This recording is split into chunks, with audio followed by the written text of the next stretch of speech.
We fell a little behind in Iowa, and some people are saying, how can it be? And I come out, I was just telling a group, we have the biggest crowds, we have the most enthusiastic crowds. Everybody said, and it's true. I mean, look at this. Somebody else would come, they'd have like 50 people, and they wouldn't need this room, believe me.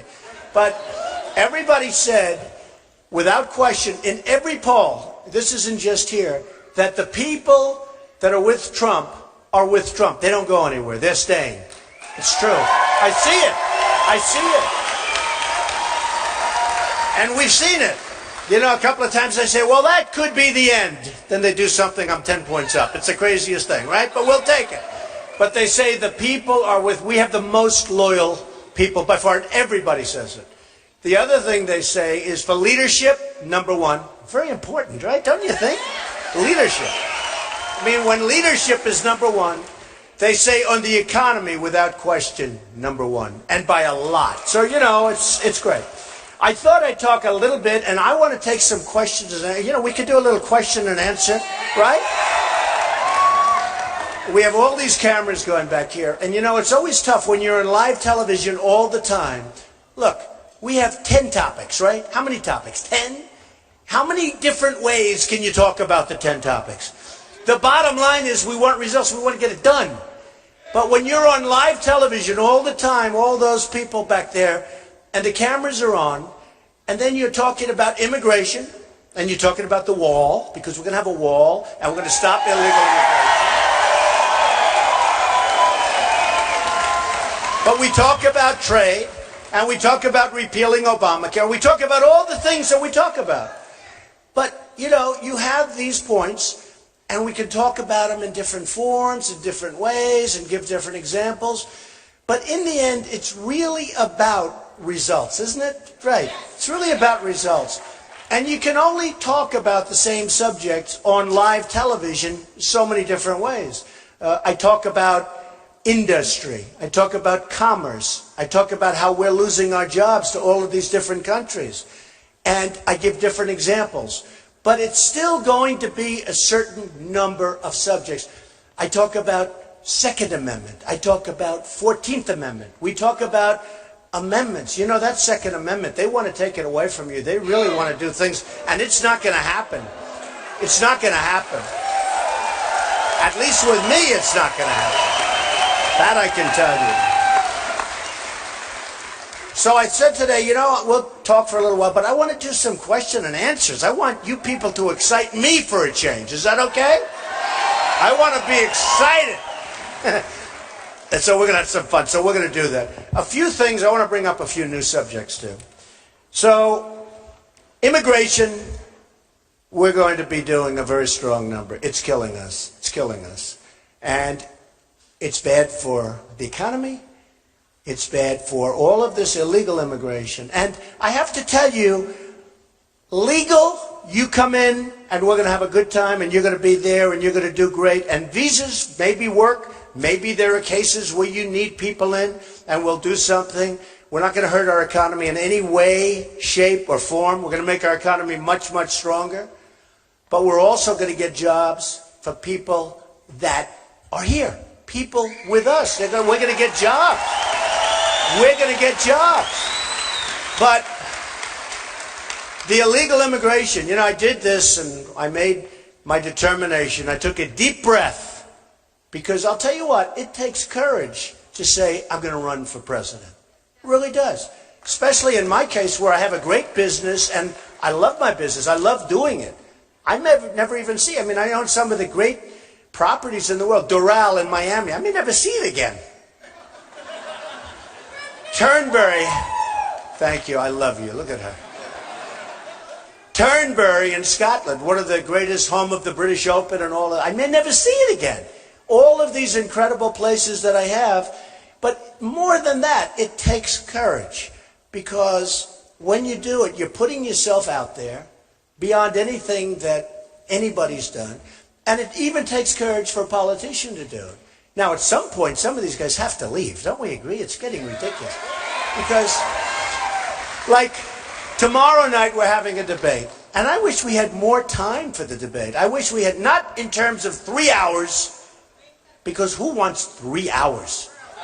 You know what, I could stand up for 20 hours if I had to, but who wants to watch that long? Hillary's debate essentially lasted for an hour and a half, and you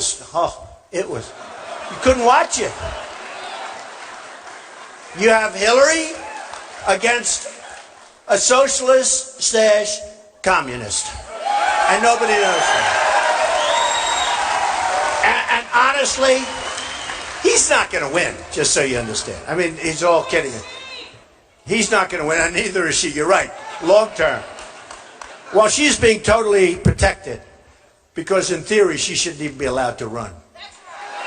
Still, she's being protected. It's a tough game. It's a nasty game, but she is being totally protected. But she's going to beat him, and you still have one more of these guys, O'Malley. So he'll be out like quickly, I guess. I don't know. What's he doing? What do they do when they have zero? They have zero. And I wouldn't say it against our folks, but they've treated me, some of them, some of the zeros have treated me so nastily, right? Because they want to start controversy, and they want to try and pick up some points. And you know what? I'm not even going to mention names. Usually I do. I love doing it. But everybody that's hit me so far has gone down. They've gone down. And they've gone down bigly. But, and a couple of the ones and zeros, they're the ones that hit the hardest. I mean, they're like desperate people. But they hit. One of them has a 0 with an arrow pointing to the left. That means less than 0. And I don't understand. What does it mean? I assume it's a typo, but maybe not. But when you look at the things that are happening with our country, the trade situation with not just China. I talk about China all the time because that's the main abuser. That's the biggest abuser. The numbers are astronomical. Almost 400 billion a year in terms of imbalance. Think of it. 400 billion a year. And they send stuff over here, but we can't send stuff over there. They tax us. Big tax. A friend of mine can't get his stuff over there. The tax is so big. Big tax. Somebody bought an airplane in China, here, can't get it over there. It's a spoiled guy, rich guy, bought a beautiful plane, can't get it over there because the tax is so massive that now he's selling it in this country. Because China won't let him have the plane and he has to pay a tax. I won't even tell you what the tax is. It's so astronomical that I don't even believe it myself, so I'm not going to say it because those guys will say, well, he was wrong. All I can tell you is it's a massive tax. Like, you don't buy planes here. Because if you do, you won't be able to get them back in. And here we accept all of their product. So we have almost a $400 billion trade imbalance with China. We have a $70 billion trade imbalance with Japan. We have with all that's going on now in the South China Sea, and you look, well, we have a destroyer, relatively small ship over there. I don't know if I'd want to be the captain of that ship right now, but they're being sort of mocked and scorned, and a lot of bad things can happen. But we have an agreement with Japan, and I love Japan, I love China, I love all these people, but their leaders are killing us because they're smarter, sharper, more cunning. The leaders of Mexico are killing us at the border and in trade. They're taking so many of our companies. Even Nabisco, my Oreos, they're taking Nabisco. Right? I'm never eating Oreos. I tell it all the time. They had some Oreos before in the plane. I said, I don't want to touch them. Bring them back. Are you allowed to bring them back? Bring them back, right? But I'm not happy. They're leaving Chicago and they're moving their big plant to Mexico. So when you see this happening, we have to stop it.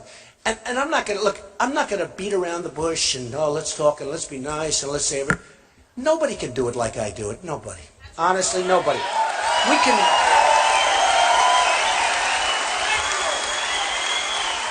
I'm not saying I'm perfect because I'm not perfect. Nobody's perfect. But thank you. I love this guy.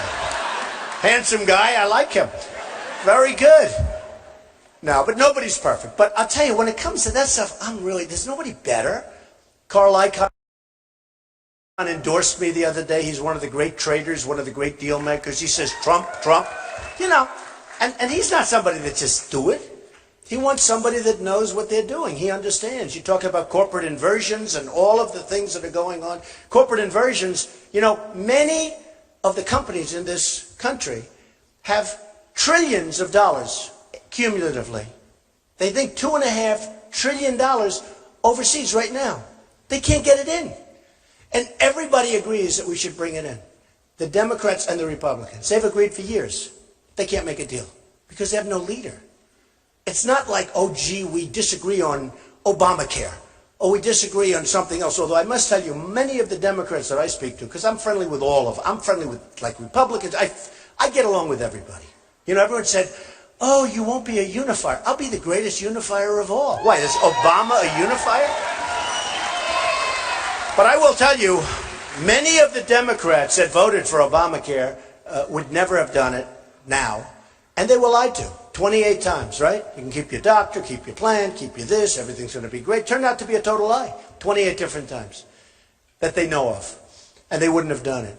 But when you look at what's happening with corporations and the highest tax, we pay the highest tax anywhere in the world of any country, but they have trillions of dollars overseas. And these are great companies in many cases. They have thousands of employees. They can't get their money back.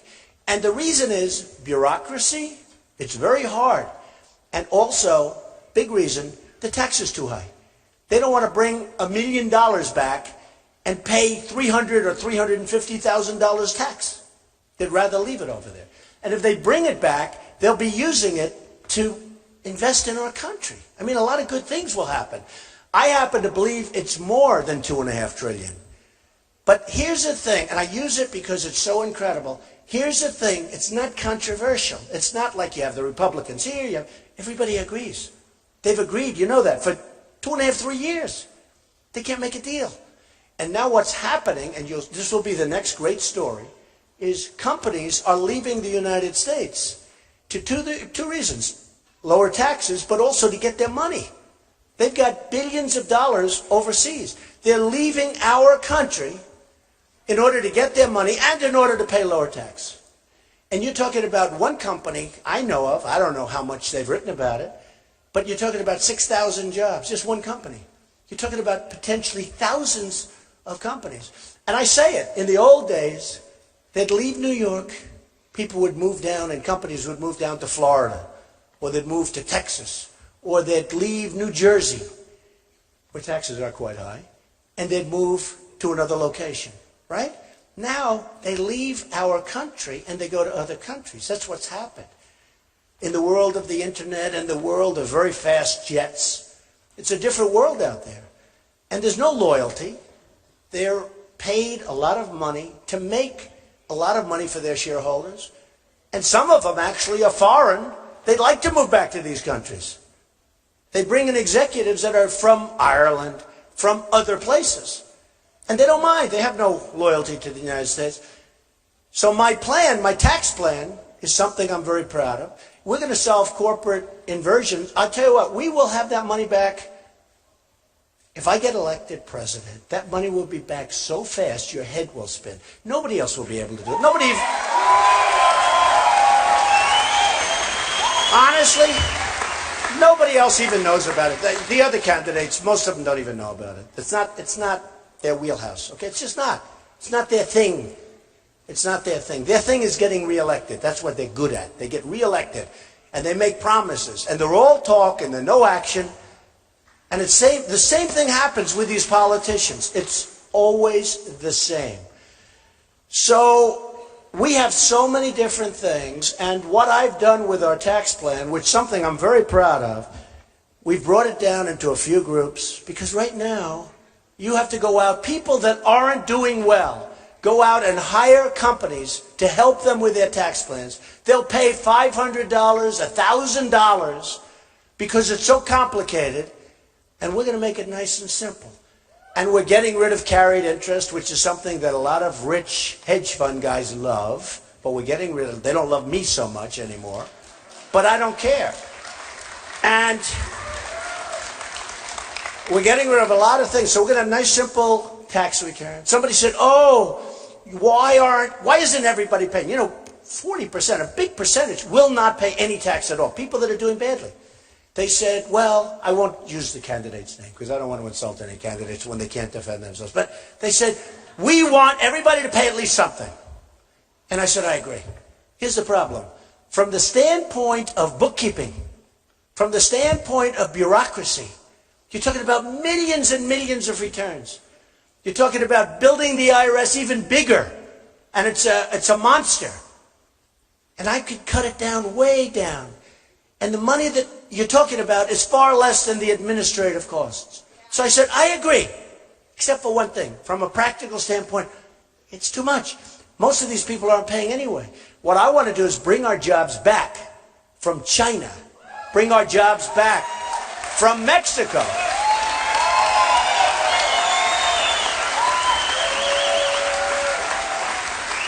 Bring fairness to our deals, as an example, with Japan. I was in Los Angeles. Ships, the biggest ships you've ever seen. Cars are pouring off into this country, made in Japan. We give them practically nothing. The balance is so bad. The imbalance is so bad. You say how, and then we have all the strength. See, what our people don't know, and only somebody that wrote The Art of the Deal or that does this stuff, right? It's natural. It's like a great athlete, like a Jack Nicklaus. He always was able to sink that putt, right? You know, he's just better. And you have athletes, very few, but there are some people that have a certain ability. A lot of people don't even know. We have all the power. We have all the power in China. You know, we owe right now China and Japan equally $1.5, think of this, trillion dollars. 1.5, so think of it. They take our business, in the case of Japan, mostly cars, but they take our business, they take our jobs, factories close down all over the place, and we owe them money. Right? It's a magic act. For them, not for us. For us, it's a horror show. It's going to end. It's going to end. And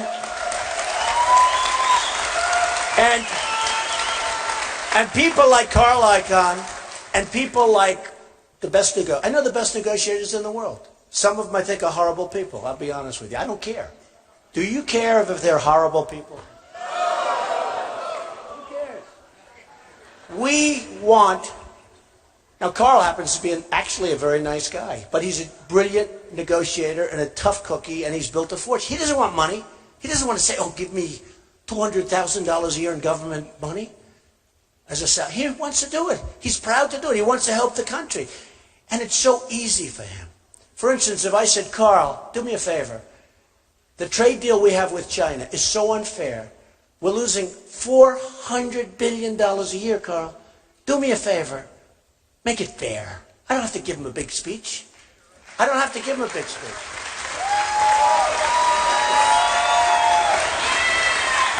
I mean, I can tell you that within a very, very short period of time, things will straighten out. I mean, things will straighten out. And it's going to be to our benefit. But think of it. If we're losing that kind of money, that imbalance, it's an imbalance. Some people would say that's not really a loss. It is a loss. If we have that kind of an imbalance, and supposing you brought it back to zero, or even if we lost $100 billion a year, that's a lot of money. Believe me, I couldn't sleep it. If I brought it to $100 billion a year, get rid of me in 4 years, all right? But supposing we brought it back to 100, or we brought it back to zero, do you know what that means for this country? Do you know the kind of money you're talking about? Then jobs would start coming back. Lots of good things would happen. Lots of great things would happen. And maybe our babies who have all these toys all over the place, maybe they'll have 75%. And maybe you'll like them better. Maybe they'll be better. And they'll be manufactured here. Whenever I order television sets, I order thousands and thousands of television sets a year for different jobs. And whenever I order them, they're all coming from South Korea. They make all the other than Tony, but Sony has sort of lost its way a little bit. But Sony's Japan. But South Korea, LG, Samsung. I don't get bids from America. I'd love to. I'd love to. George Will said there's a company in South Carolina that makes television. I said, where are they? I'd like to have a good name, too, by the way. It's important. You know, when somebody's paying you a fortune for a hotel room, it's nice to see a good name, right? Do we agree? Right? Well, it was a company in South Carolina, but they don't really make them, they assemble them. In other words, the parts come in, they assemble them. But much different. But I'd love it if we made them. But you take South Korea. We defend South Korea for essentially nothing. You have the maniac over in North Korea that nobody ever talks about, by the way. Now, he really has nuclear weapons, and we don't talk about him. We made the worst deal ever made with Iran, right? The worst. No. These are the people that represent. These people are incompetent or stupid. You know, somebody said, you shouldn't say stupid. It's not, but it's true. They're stupid. I think. Unless, I don't know. Is there something going on that we all don't know about?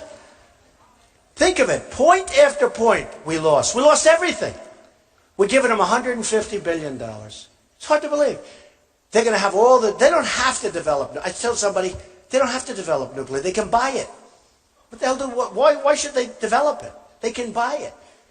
And now all of a sudden they're going into Syria. They got so much money. They're a terrorist state. They're going into all of these different places. We're fighting them in Yemen, and yet we're making a deal with them. So why don't you say, hey, Yemen, out. Our prisoners, I want them back. I want them back. I don't want them over there. I want them back. And all we have to do, very simple, is if you have the right messenger. I'm the right messenger. You know, I've gotten to a point where I have to be braggadocious. It's terrible, right? Because I can't be so nice and say, we can all do a wonderful job. People can't do this kind of stuff. For instance, the wall. I said, I guarantee you that we're going to build a wall. It's going to be a real wall. We're going to have people come through, but they're going to come through illegally, or they're going to come through with visas, which is the same thing, if we need it.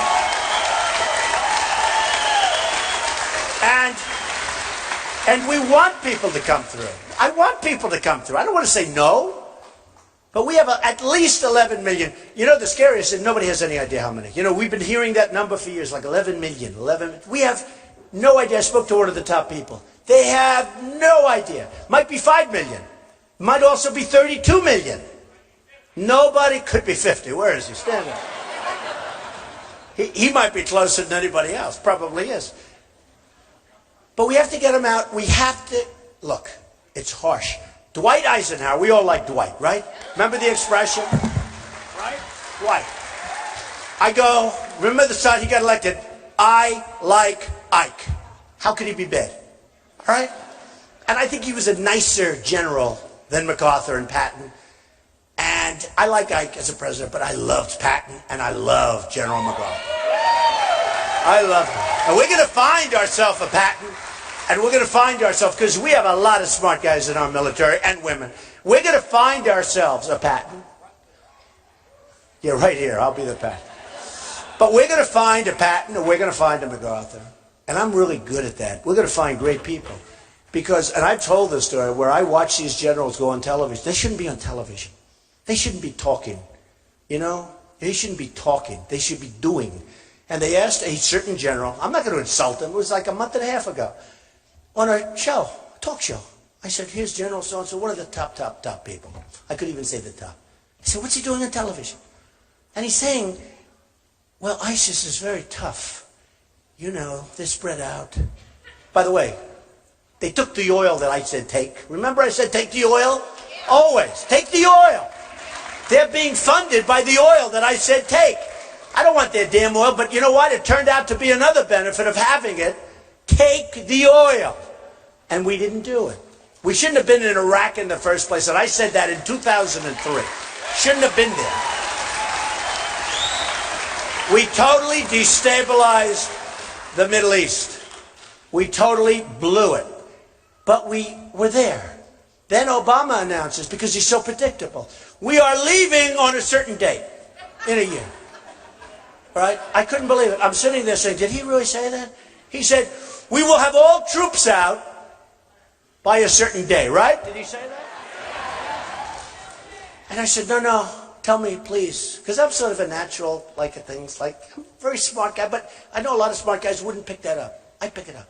I say, oh, you know another one I got high marks on from every poll? Military. They think I'll be the best in the military because they say I will be, you know, I always say I'll be the greatest jobs president that God ever created. I will. But everybody knows that. Especially God. Everybody knows that. But you know what I'll be? I'll be great at the military. I'll be so good. And I'll know when. And I'll build our military so strong, so tough, so incredible. Nobody's going to mess around. We're never going to have to use it. We're never going to have to use it.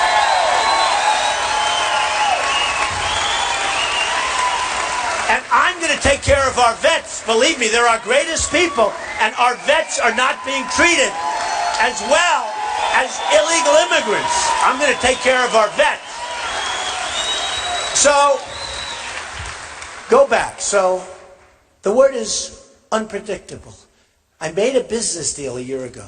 And the guy, I beat him so badly. It was so beautiful. It's a beautiful thing. It's like a picture. For me, it's like a picture. That's my own problem, I guess. But to me, it's like a painting when you can do something like that. So I made this deal, and it was great. And they did a story on me recently, and it was a nice story. And I said, I hope they don't call this guy. They ended up calling this guy, what do you think about Trump?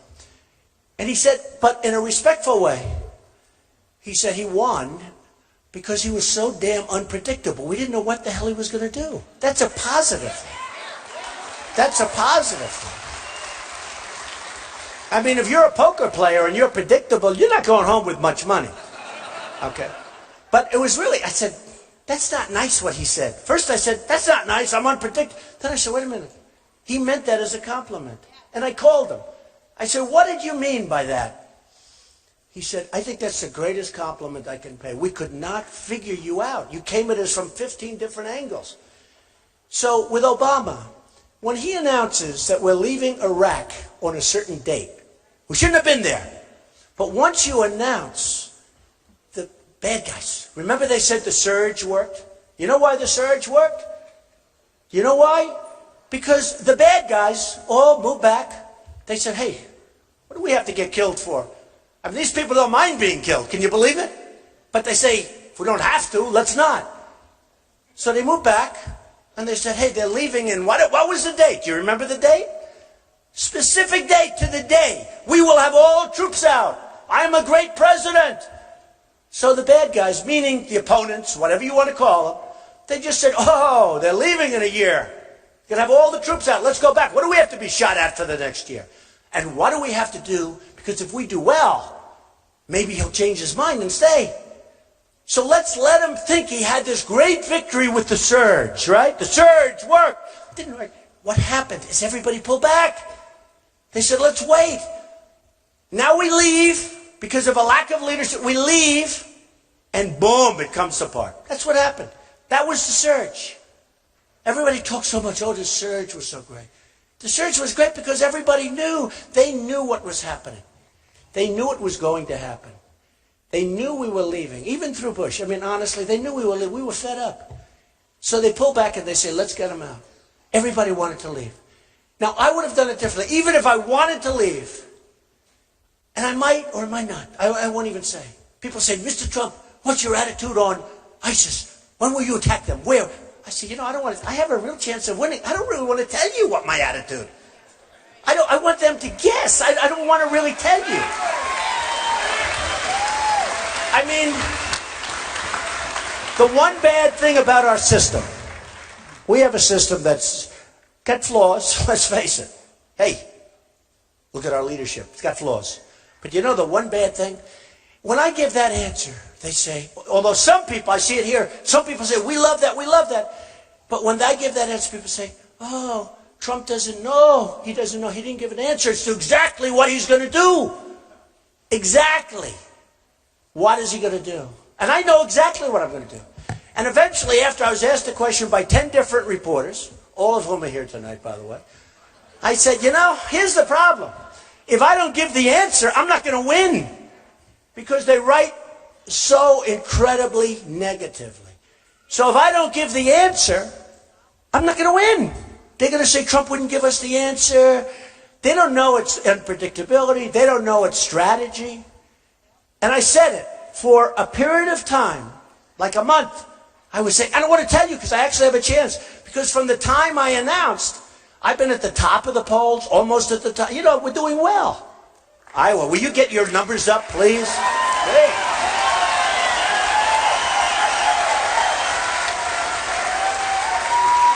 Will you get these numbers up? I promise you, I will do such a good job. First of all, I am a great Christian, and I am. I am. Remember that. And I do well with the evangelicals.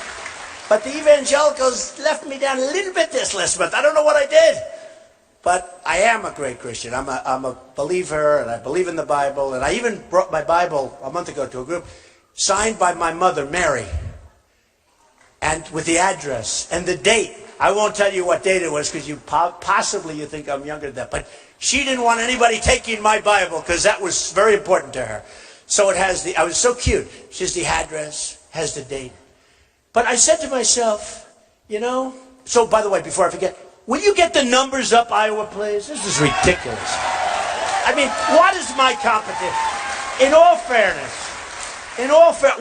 what is my competition? Do you think these guys, I'm not going to say Carson. I'm not going to say Rubio, who really is way down. I mean, I am second. It's not like terrible, but I don't like being second. Second is terrible to me. But do you think that Ben is going to go to China? These guys are fierce. Like they come into your office. I've made many deals with China. I've had great victories in terms of deals with China. They come into your office. There's no, hello, how are you? It's a wonderful day. They come in. We want deal. There's no games. I do this for a living. I'm really good at it, folks. Really good. And, you know, when you talk about energy, I'll tell you one thing. Everybody agrees, ooh, do I have energy? Ooh. I toss and turn, thinking about how I'm going to make the best deal for you, folks. I'll be tossing and turning. I will be tossing and turning. You're going to have so many deals that are so good for you. We're going to have numbers that are going to be so good. I always joke, you may get tired of it, but then I always take that back because nobody gets tired of winning. We don't win anymore. You know, think about it. Do we win at all, ever? We lose with the military. ISIS beats us, everybody. We lose with trade. When are we going to come back and say, we beat China on a deal? When are we going to come back? We beat Japan. Do you know that everybody said, oh, Japan, they have so power over us. They have so much power because we owe them 1.5 trillion. And they send all those cars. No, we don't. They have no power. If we ever say, listen, you're not going to treat us fairly, we don't want your cars anymore, they go out of business, folks. They're gone. Same thing with China. China's not even doing that well. But they just devalued their currency, the biggest in 2 decades. And the reason they did it, they could never thought, but we have so many other problems that they felt, oh, wow, we can get away with this. And it's going to make it impossible. Did you see the results the other day of Caterpillar tractor? Horrible. Because they're not getting stuff out. Because everybody, Japan and China in particular, is devaluing their currency. That's their number one weapon. And this stupid trade deal that we're making doesn't even cover it. That's their number one weapon. And the trade deal that we're making doesn't cover it. So I only say this. And you know what? People might say, it's terrible. He's a terrible person, a terrible human being. He shouldn't, but I'm going to vote for him anyway. Okay, that's fine. I'm actually a nice person. I only say this. Nobody can do this stuff better than me. And I know all the guys I'm running against. They're wonderful people. Some of them I really like, but who cares? I was talking to one of the candidates the other day. I was talking about corporate inversions, and they didn't even know what the hell I was talking about. They had no idea. It's not their thing. And unless we stop all of the things that are going with other countries, and unless we make great trade deals, we're being eaten alive. That's why when you look at the phony numbers, we have 100 million people in our workforce that aren't working. Our real unemployment rate is probably 30%. It's not 5.3%. That was done for politicians, so they look good. It's not 5.3. How can you have 5.3 when you have 100 million people? You look for a job. If that young guy, that handsome young guy with the red hair right there, if he comes out and looks for a job, that's right, I'm talking about you. His mom is very happy. But if he comes out and he goes into the workforce and he looks for a job and he goes through college and all and he does well and then he can't get a job. And when he gives up, because at some point after months you give up, they essentially consider you employed. It's the most ridiculous thing. We have a tremendous tens of millions of people in that position. They can't find jobs. They're good people. They want to work. They can't. But it's not reflected in the real numbers because the politicians want to look good. So let me just, before we take some questions, I'm going to talk about something I've never really talked about on stage. But we should talk about it. It's called super PACs. It's one of the great scams of all time. It's one of the great scams. So we sent out, I think I had, and it's not me. People set them up. And I don't know, maybe they're setting up for my benefit. Let's take me. A guy sees me, likes me, sets up a super PAC. I don't talk to him, I don't do anything, but I think we had either 9 or 5 or 11. We don't even know. They're all over the place. Trump. One of them called it the Art of the Deal PAC after the book. They have all these PACs. And the money comes in. What do they do with the money? I don't know. And we aren't supposed to call them and everything. Okay. So we wrote a letter, a legal letter to, I think, either 9 or 11 last week, saying, we don't want the money. Send it back. Because, again, what do they do with it? If some guy that's having a hard time all of a sudden has $2 million sitting in a super PAC, do you think he's going to take ads for Trump? Maybe. And maybe not. So we sent the money back. It's a scam, super PACs. A scam. It's a disgrace that we have them. A disgrace. And I'll tell you, I read a number with, as an example, Ben. Ben is paying 70 to almost 80 cents on the dollar to raise money. So when you read he has all this money, he's paying a lot of money, and that's not reflected yet. So when you hear they raised 20 million, they're paying. Now think of it. Who pays? The number I actually heard was 79, but these guys will check it. So I'm telling you, it may be off, but you all know it's a lot. I think they said 79 cents on the dollar. Think of it. To raise the money, they take 79 cents before they get to use the money for what it's supposed to be. Somebody's making a fortune. I know in Romney's campaign, a couple of guys walked away with millions and millions of dollars. Millions. They became rich raising money. It's better than being a real estate broker. For the people in real estate brokers, they take these massive percentages of the money they raise. It's a scam. It's a scam. Now, in Ben's case, his super PAC is running Iowa. And let me tell you, the people that are running that super PAC, even if it comes in small donations, those are the real bosses. Those are the bosses. In the case of Jeb Bush, you're not supposed to deal with your super PAC, right? So it was in the Wall Street Journal the other day. He has a super PAC fundraiser or something in a hotel. And right next to it, he had his campaign. Ballrooms. Did you read that? 2 ballrooms. One here, right next to each other. By coincidence, of course. They're not supposed to be coordination. They're not supposed to be talk. They're right next to each other. And that's nothing compared to what some of them are doing. It's a scam. And it should be stopped. And it's unfair to somebody like me that is spending my own money.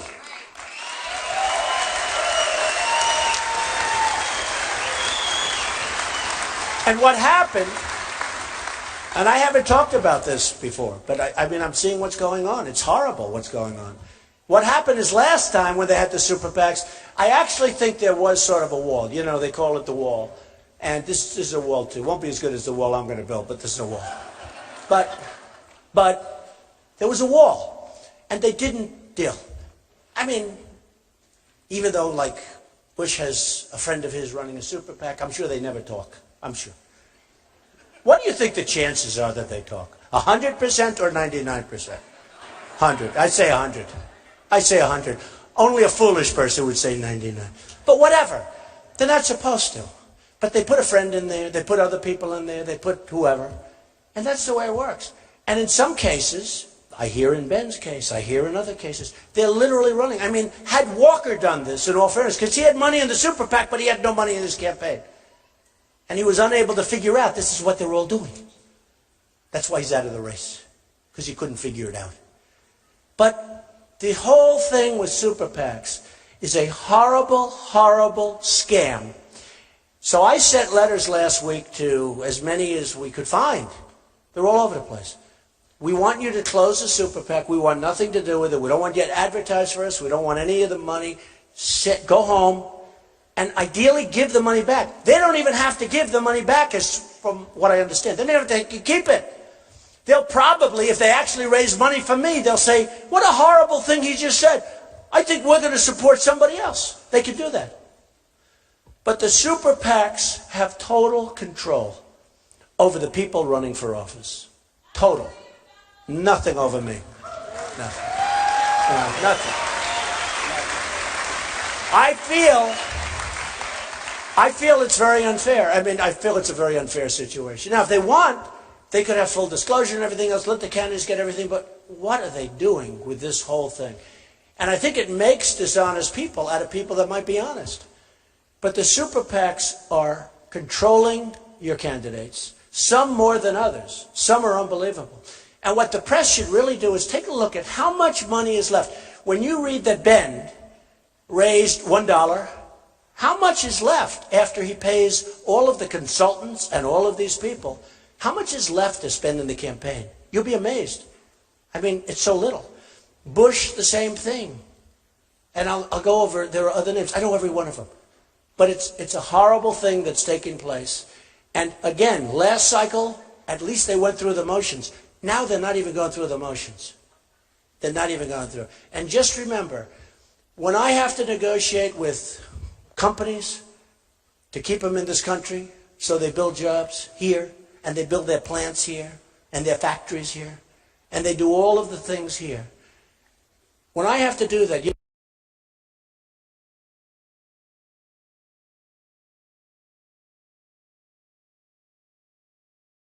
John Deere, I've paid them tens of millions of dollars. You can even check. I said to John Deere, I want an endorsement. I don't know if they'll give me an endorsement. I tell you, if they don't, they're not so smart. I guarantee no other person gave John Deere. I bought probably more than $10 million worth of John Deere equipment. I love it. You know why? Iowa. I love it. I love it. When we can. And by the way, it's a great company.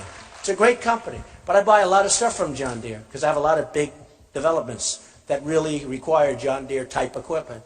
I don't have to buy from them. I could buy from others. But I want to steer it to them when I can. But we have to do something to clean up this political mess because it's crooked stuff. It's crooked stuff. And it's got to stop. And it's very unfair to people that go out and do it the way you're supposed to do it, including me, where I put up I think I'm the only one. I know I'm the only one that's self-funded. I'm the only one. I'm putting up my own money. Other than, I always preface it, people write in to donaldjtrump.com or whatever, and they send me checks like $20. I keep saying about the woman for $7.50, $50, $100. Because I don't want their money, but if you send it back, it's totally insulting. They always write letters, too. They write these beautiful letters. It's, Mr. Trump, I can't afford much, but and I know you don't need it, but I'm sending in $50 because it's so important what you're saying about the country. It's beautiful. I've seen such beautiful letters. And if I sent it back, there is no letter I can write that's not going to be insulting to those people, really. Dear Mr. So-and-so or Mrs. So-and-so, I don't need your money and thanks a lot, but we're going to do it ourselves. It's like, if I got that back, I'd say, who the hell does he think he is? So we take that, and it's something that I think is important. So I always preface it by saying, I don't consider that funding, but I'm self-funding my campaign. And I'm getting ready to put up millions. Millions. And something I'm very proud of that I think is great, and it's been really great. It hasn't been gotten very much publicity, hasn't gotten much publicity, but I have spent less money than any other candidate, okay? By far, I think. I don't know, probably a couple of guys that have nothing, so they just go around but I was told I spent less. And I had the best result because in most polls I'm number one. Now, until Iowa came along, I said every poll, and then Iowa came. What the hell are you people doing to me?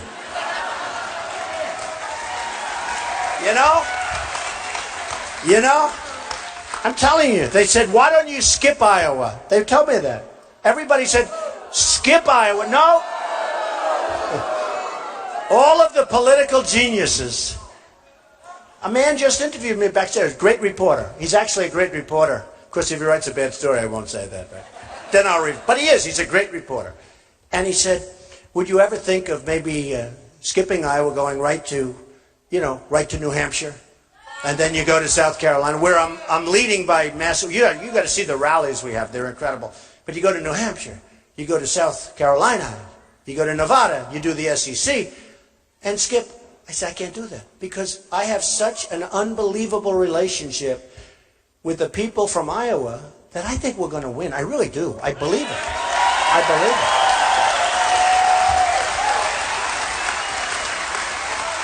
And I don't want to skip Iowa. I think we're going to do well. I think we're going to do great with the evangelicals. I think a lot of things are going to come out over the next period of time that are not going to be so good for opponents, honestly.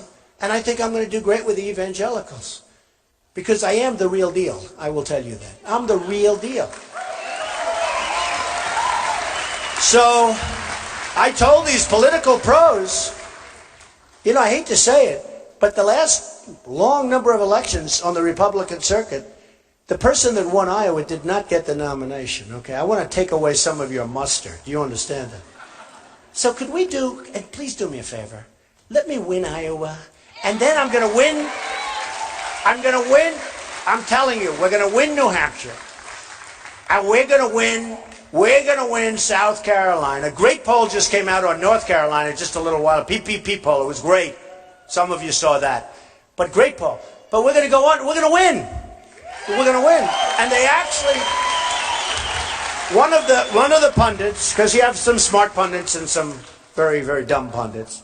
A lot of the pundits that said, he'll never run, he's not going to run, now they're still trying to recover. But one of the very smart ones said, if Trump wins Iowa, it's over. It's interesting, because it'll go right through. Because everywhere else, it's so great. And I thought it was good here. Come on. Okay, so that's the end of that. But I want to tell you, I refuse to say, get your asses in gear. I will not say that. I will not say it. I will not say it because I don't want to use anything that's even a little bit off. So will you please do me a favor and work with my people and go out on February 1st and vote and give us a victory? And if I win Iowa, we're going to run the whole table. And we are going to make such great deals, and we're going to have such a great military, and we're going to take care of our health care without that crazy Obamacare that's a nightmare. So I'm sticking with you people. I'm going to spend money here. I have a great team over here, and I will tell you, I'm going to spend a lot of time here, and I really want to win Iowa, and I think we should, and it's so important. And it's about time that Iowa could have a victory and let that person go into a total victory. Okay? Not like over the last, right? Okay. So, I love you all. I mean, we're having fun, but I love you all, but I do mean it. I'm going to stay here. We're going to work really hard. When I heard the poll today, they said, what are you going to do? I said, I'm going to work harder in Iowa. I'm not leaving Iowa. I'm not leaving Iowa. Now, if I lose Iowa, I will never speak to you people again. That I can do. Okay, let's do a couple of questions, right? Come on. Where's your mic? Where is that mic? Nice questions, vicious. I don't care. You can ask me anything you want. Okay, come on. You know right. Tana? Yes, all right. You got a good one for him? Go ahead. All right. Go ahead. How are you? Good, thank you. It's going to take just a second to preface this. I want you to know I'm married. I've got 8 children. Good. My wife stays at home. I have a pretty average income, okay? What I want to know is, in the war on poverty, we've spent $20 trillion, about the same as our national debt, yet right. The poverty lines are the same. I made good choices. A lot of people make good choices. We pay for people to make bad choices. What are you going to do to cut some of that out to stop the Yeah, it's a great question. We have now... Right. We have now, I mean, and the numbers, they just came out. We have 50 million people in poverty in this country. 50 million. Now, you look like you're doing pretty well, in all fairness. But still, we have 50 million. We have 46 million people, and they're getting food stamps. 46 million. Think of it. We talk about how well we're doing. So we have 50 million, almost 50 million each, between poverty, food stamps, and it's got to end. One of the problems is we don't have enough jobs in this country. It's very simple. You know, it's so simple when you think about it. Our jobs have been taken away. And I'll tell you what else. Middle-income folks, their salaries haven't gone up in 12 years. People are making less wages now than they were 12 years ago. And other things have gone up. So they're really doing much worse than they were doing 12 years ago. But that's an amazing stat. That people, and one of the reasons they say I'm doing so well, because I let people know. We're going to bring jobs back. We're going to bring industry and plants. We're going to bring it all back. And nobody else can say that. We're going to bring it back because a lot of the folks in this room are doing worse than they did 12 years ago, and they're working. Then the other thing, you have a lot of part-time jobs. I have some people that I know very well, and they've had a job for 20 years in the same place. All of a sudden, they're working part-time because of Obamacare. Because from an accounting standpoint, it just works better. They love the owner, their stores and things. They love the owner. They think the owners are great. But the owner's forced to make part-time. They have part-time jobs. They work all their life. They have a wonderful company that they're working for. And now all of a sudden they're cut into part-time jobs because of Obamacare. Because of the rulings of Obamacare. And you all know what I'm talking about. So they end up being part-time workers. And they don't want to be part-time workers. They don't even like the psychology of being called a part-time worker. And we're not going to have that stuff anymore. We're not going to have it anymore. We're going to have real jobs, and the numbers are going to go up, believe me. The numbers are right now worse than 12 years ago, and that's a shame. Go ahead. Another question? Yes. Mr. Trump, you're going to love meeting Todd. He's a wounded warrior, and I told him how much you love the vets. Todd, what is your question? Hey, Todd. Hey, how are you? These are our greatest people, the wounded warriors. These are the greatest. The best. Great, Todd. Lost my train of thought there. Is that your daughter? It is. Wow, she's so beautiful. Yeah. Wife? Wow, beautiful. What a family. Good. Okay. I want to come. I got to say hello to Todd. Look at this guy. Oh, I told him you love him. What a look. Hold it, Todd. Wait. Didn't I tell you how much he loves his vets? I told him about you. That's a perfect family. Beautiful family. Go ahead, Todd. I just wanted to ask, one of the real struggles after 21 years of active Army service, especially with 101st Airborne that deployed constantly, what else, with the current administration, warrior care is lacking, to say the least, and especially after, post-service. My wife, April, here is my full-time caregiver, compensated by the VA.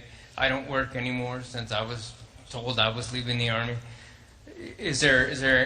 What else will the Trump administration do better than the Obama administration?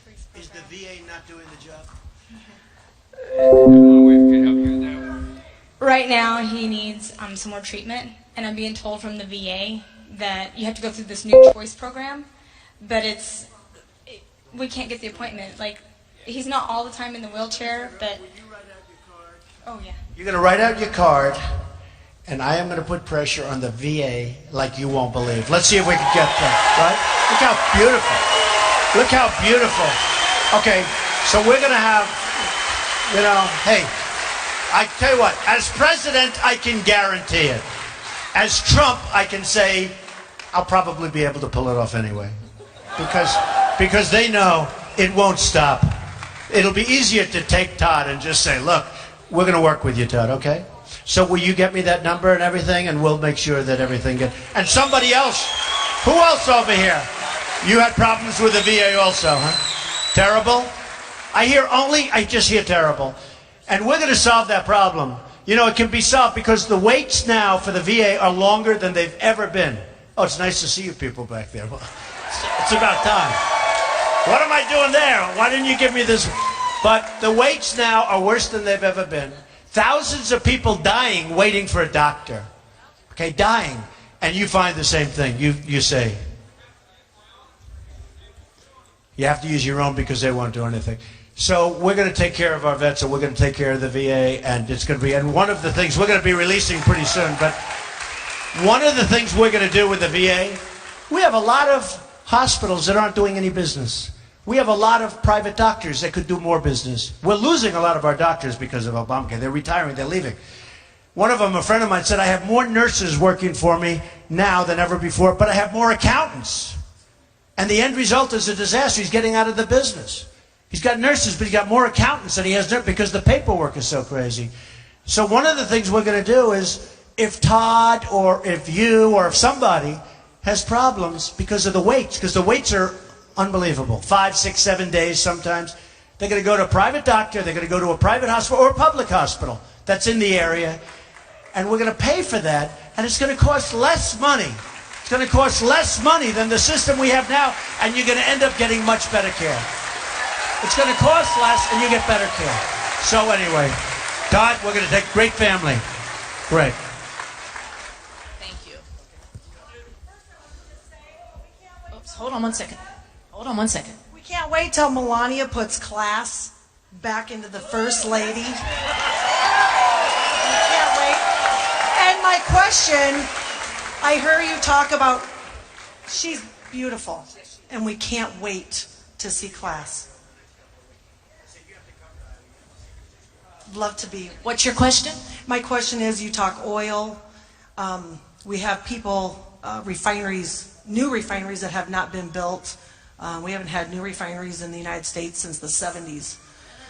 Keystone Pipeline, what will you do with that? So the Keystone Pipeline, first of all, I'd approve it because it's thousands of jobs, okay? I would approve it so fast. So fast. And Hillary should have approved it. You know, Hillary wanted to approve it, but she's been dragged so far left that she's, you know, forget it. It's a disaster. So I would approve it. But with that being said, I may want to make a better deal. Because you know what? We're bringing oil from Canada, right? I may say, I want 10%. We're going to approve it, but I want 10%, 15%. Because the truth is that the Keystone Pipeline was better a while ago than it is now. Because we have so much, because of new technology, we have so much energy underneath our own feet with the fracking and all of the other things that have emerged over the last 5 years. We have so much energy, and it's great stuff. We have really great quality, higher than Canada. You know, they have the tar sands, which is a problem for them. Very expensive to get it out. We have great stuff. So I would approve it because I love the jobs of building it. I love the jobs of building it. But I may just say maybe we should get 10%, 15%, maybe 20% as that oil flows through our land. You know, maybe we should do that. So I'm going to look into that. But when I approve it, I'll tell you what, when I approve it, it'll be a great deal for the United States. It won't be like, because right now what we're doing is we're approving it. We're not really getting anything. They're putting it underground, and that's good. And that's actually good environmentally. Better than having trucks going down the roads, everything else. But that's good environmentally. But we're not getting anything much for it. When I get finished with the Keystone, they'll be happy, and we'll be happy. Okay? So it'll be good. Okay. Question? Tana? Yeah, go ahead, Tana. We got one on the back. In the back on the bleachers. I love these Mr. people Trump. with the shirt. Look at those beautiful shirts, huh? Look how handsome he is with that shirt. Oh, yeah. Looks like he's 20 years old now. Okay, go ahead. What do we got? Do you have someone with a question? Who's got the mic? I'll hold it. I'm a physician, and when is somebody going to realize that you can put the insurance companies out of business by slowly lowering the age for Medicare?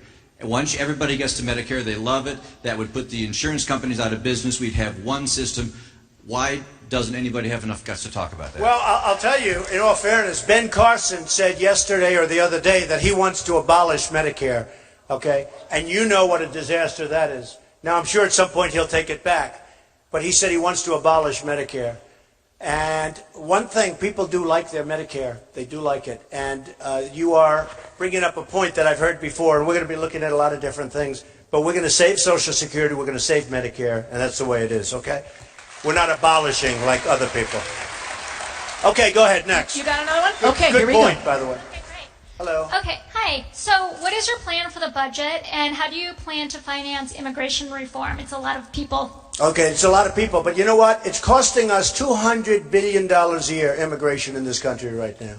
And Dwight Eisenhower was going to say, he moved 1.5 million people in the 1950s, early 1950s, moved them out. We had tremendous illegal immigration problems. Dwight Eisenhower, nice guy, He moved 1.5 million people out of the United States. And you know what happened?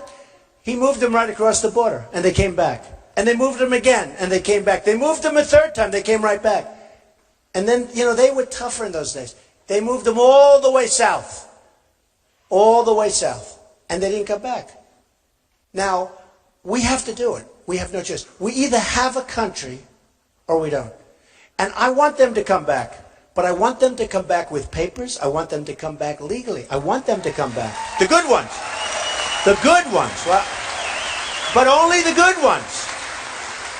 We got some bad ones. You remember the heat I took with illegal immigration? Remember that heat? For 2 weeks, Rush Limbaugh said he has received more incoming than any human being I've ever seen. And then he doubled down. He thought it was pretty good. And he's good. Really good. But you know what? I took a lot of heat. And then you had Kate in San Francisco, killed, shot in the back, and so many others. And people started looking. And let me tell you, we have some wonderful people over here. And they're here illegally, but they're wonderful people. Okay? And we'll try and get them back real soon, and we'll do it through a legal process. But we also have some really bad gang members. You know, some of the gangs in L.A., they're made up of illegal immigrants. And we have unbelievable police forces that don't get the respect that they should get. They don't get it.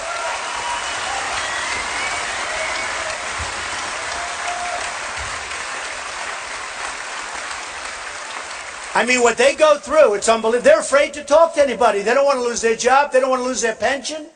They can't talk. Now, let me just tell you something. You can always have bad apples. In this room, we have a couple of bad apples. Okay? I don't know who they are, where they are, but you do. Probably mostly back there in the press. But the police do an unbelievable job. And they know the gangs. You go to L.A., the L.A. cops. You go to Chicago, Chicago cops.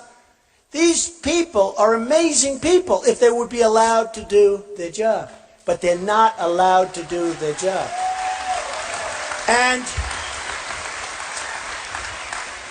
we're going to get the bad ones out of here so fast, and they're not coming back. And I don't want to put them in our jails. Because I don't want to subsidize these various countries where they come from for the next 45 years. I don't want them in our jails. We have hundreds of thousands right now in our jails. I don't want them in our jails. I heard a couple of these candidates saying, well, they're this, oh, they don't know. Oh, they're such babies. But you know what? They're talking about putting them in jail. Well, I don't want it. Our jails are over brimming. I want to use our jails for people that are supposed to be there, okay? And I don't want to put these really bad dudes, I mean, they are bad. I don't want to have to pay for them for the next 45 years, okay? And we're going to deal very humanely with the good people, and there are mostly good people. But we got some real bad ones, and they're out of here. Your head will spin. Probably, somebody said the other day, what's the first thing you're going to do? Well, we're going to work immediately on repealing Obamacare. I'm going to, you know, the one good thing about executive orders, the one good thing, you know, Obama signed an executive order where everybody just come in. We have great Border Patrol people. I got to know them a couple of months ago when I went down to Texas, to the border. They're great people. They're not allowed to do their job. They stand there and watch people walk right in front of them, smiling at them. They want to do their job. They're not allowed to. So the executive order that President Obama signed, the one good thing about an executive order, in the first minute in office, I will countersign and revoke those executive orders. They'll be revoked. The only good thing. It's actually the only good thing about an executive order is the new president can just do a signature and that's the end of that. So we're going to clean up our border. We're going to make it fantastic. We're going to be proud to be a country again, and a lot of good things are going to happen. Okay, do one or two more, Tana. And then we got another one on the bleachers. Going to foreign affairs, what is your stance on Israel and supporting them? We will support Israel 1,000%.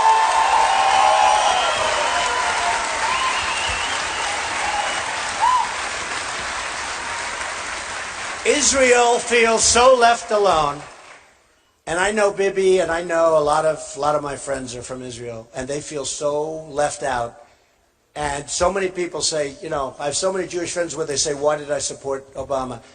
I think he's the worst thing that's ever happened to Israel. And we will support Israel beyond anything they've ever had before. Okay? That's an easy one. That's the easiest question of the night. Okay, go ahead, Tanner. Okay, we've got a young adult. Okay, hello. Hi. My question is, it goes back to immigration reform. Why is your answer then not to strengthen regulations on drug trafficking, That'll be sex part trafficking? of it. That'll be yeah, part of it, yeah. because I think every issue with the big problems, the big issues on Capitol Hill are very comprehensive, and so I think it's more than building a wall, and I think it's more than just shipping It's out more. people. But it's, the wall's a big factor. It's 60-70%. The drugs are a great question. We're going to stop drugs. Look, I told you before, Mexico, 45 to 50 billion. That's not including the drugs. The drugs that are coming across the border are beyond belief. Did you see the picture last week where they had a little wall this big, and they built a ramp for trucks to go over with drugs? Did you see the picture? They think we're playing games. And Mexico's not helping us. Mexico's not helping. Do you know, if you want to become a citizen of Mexico, I love the Mexican people. I have many Mexican people and Hispanics working for me. In Nevada, I'm #1. I'm rated #1 in the polls with the Hispanics. Everyone's shocked. Because the Hispanics that are here legally, those people, they want me, they know I'm going to bring jobs and everything else. They don't want people pouring in. But I will tell you, Mexico has got to help us. You know, if you want to become a citizen of Mexico, if Todd wants to become a citizen, you can't get a more beautiful family. If any of us want, if I want to become a citizen of Mexico, well, me, I know they won't take, okay? I was going to say I'm pretty good at getting in things. Now, this is what I'm on. Do you know it's one of the hardest countries in the world to become a citizen of? And yet people pour right through into us. Into us. They call us the dumb Americans. That's what they call us. Because of our leaders. They call us the dumb Americans. If you want to become a citizen of Mexico, you could take the best person in this room, the most qualified. You're not going to do it. They don't do that. And if you're there illegally, and if you overstay, you're bound. You're not going to be there illegally. But if you have a pass for 2 weeks, and you overstay, you're bound. They have cops waiting for you. They have police that say, you know, you have 1 day left. I hear it's unbelievable. I'm impressed, actually. Because to a certain extent, that's the way it's supposed to be. But if you want to become a citizen of Mexico, it's impossible. They don't have anchor babies in Mexico. You're born a baby in Mexico, it's like, bye-bye. Here, you're born over here. Oh, congratulations. We're taking care of the baby for 85 years. Not going to happen. It's not going to happen. No, it's not going to happen. And by the way, this is important. I sort of looked into this one. The 14th Amendment. It says right there. You know, everybody said you have to go through a whole process. It'll take many years. You have to go through every state. You have to do another amendment. It's wrong. 14th Amendment covers it. And some of the best legal minds in the world said Trump is right. I said, what? I am? I didn't know. I looked into it. Every once in a while you look. The fact is, somebody comes in illegally and they have a baby. We're not responsible. Now, we may have a court case, but we're going to win it. And a simple act of Congress gets rid of it. And a lot of people didn't know that. Okay? And the reason I said it can't be possible, because nobody could be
owes Social Security? Well, you know, the